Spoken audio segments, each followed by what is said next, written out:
When I walk into some IT organisations, and I do underline the word some, I ask one question. What services do we provide to the business? This is an important question to ask, especially when services are the most important and common link between IT and the business. After all, IT exists to contribute to the performance of the company's core business assets, such as that bar of soap which the company manufactures. In this case, IT service management is indeed responsible for contributing to ensuring that this bar of soap sits on the shelf in the supermarket in a quality state and produced at a price the consumer is prepared to pay. Whether IT, HR, finance, etc., we are all in this together.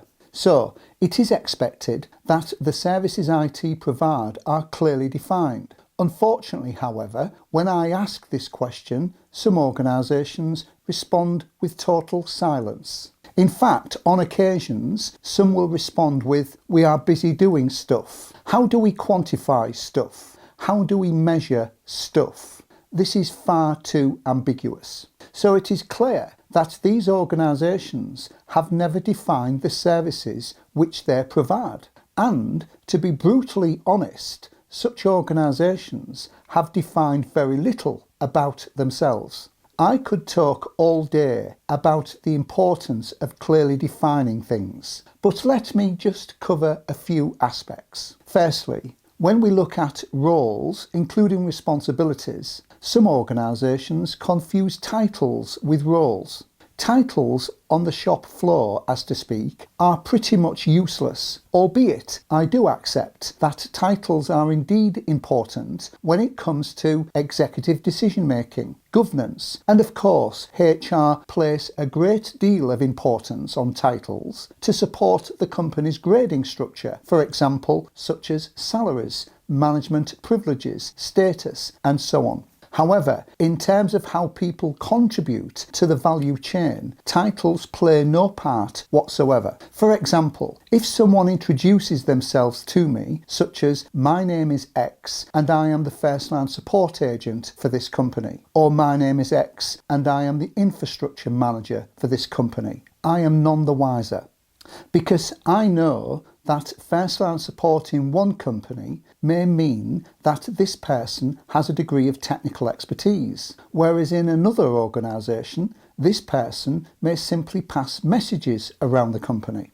There is nothing wrong in either of these models. It all depends on the strategic model of the organisation. However, in this context, title alone is simply too ambiguous. An infrastructure manager in one company may mean that this person or people are deeply ingrained within the infrastructure technologies, whereas in another company, the infrastructure manager may simply just be familiar with a couple of servers within the building. So we cannot make sense of titles.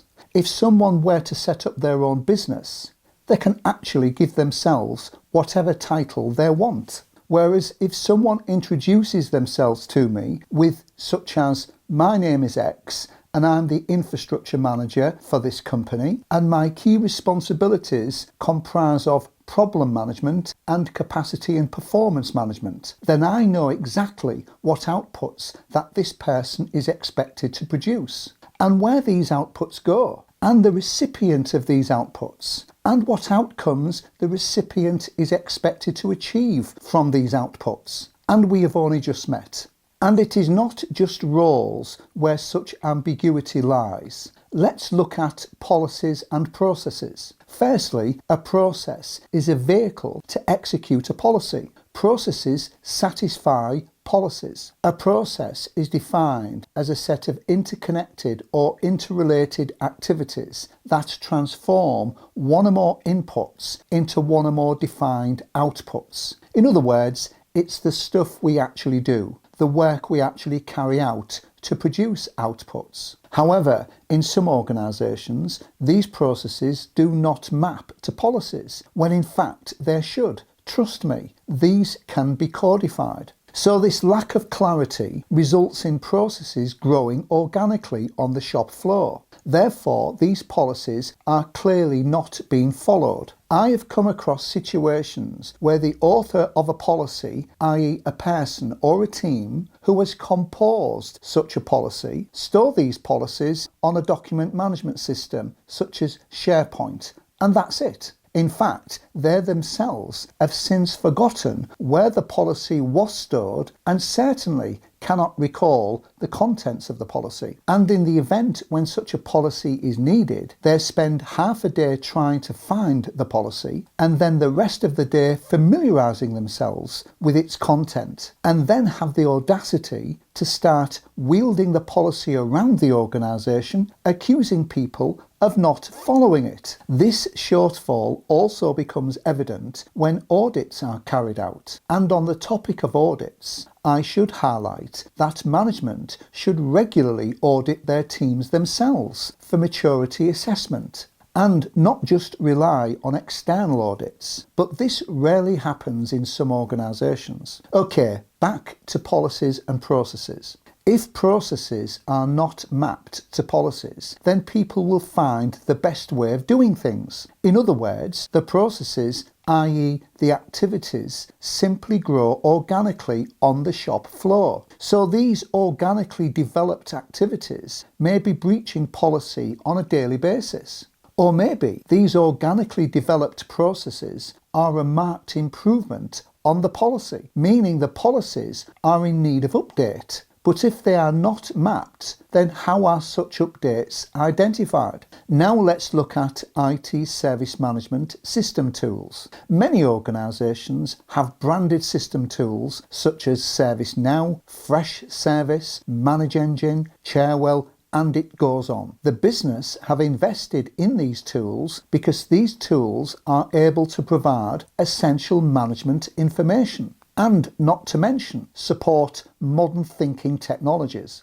However, when we look at, for example, an incident ticket, the only information we see on this ticket is an entry stating all fixed or customer happy. We do not need such expensive and comprehensive system tools to produce that level of information. We can produce this level of information on a spreadsheet. Well, in fact, we could produce this level of information on the back of a post-it. Furthermore, when we look at the knowledge base which this system has incorporated within it, we see nothing there. It's empty. Or if not, there is nothing worth looking at. Okay, now let's look at improvement and measurement. Every organisation claims to be fully committed to improvement, but in some organisations we cannot see what we are improving from because there is nothing defined, so everything is too ambiguous. Of course, when things break and subsequently repaired, this indeed is improvement by default. But this is more reactive improvement. What about proactive improvement? I come back to my point. There is nothing sufficiently defined to identify where we are improving from. For clarification, a baseline is a marker for later comparison. A crude analogy could be that we have document version 1. This is our current defined baseline. When we introduce document version 2, this new document becomes our new baseline. If we can reference from the previous image being document version 1, we can use this as a form of measurement of improvement. Okay, in summary, the downside of such ambiguity and lack of definition within an organisation does not just impact efficiency, but also impacts staff morale, meaning such ambiguity can open doors to bully boy tactics, blame culture, and point scoring. People accusing people of not applying common sense when such common sense should be defined. I have seen people leave companies because the job is seen as stressful, when in fact the stress typically comes from the ambiguity which exists, and in turn the blame culture that comes with it.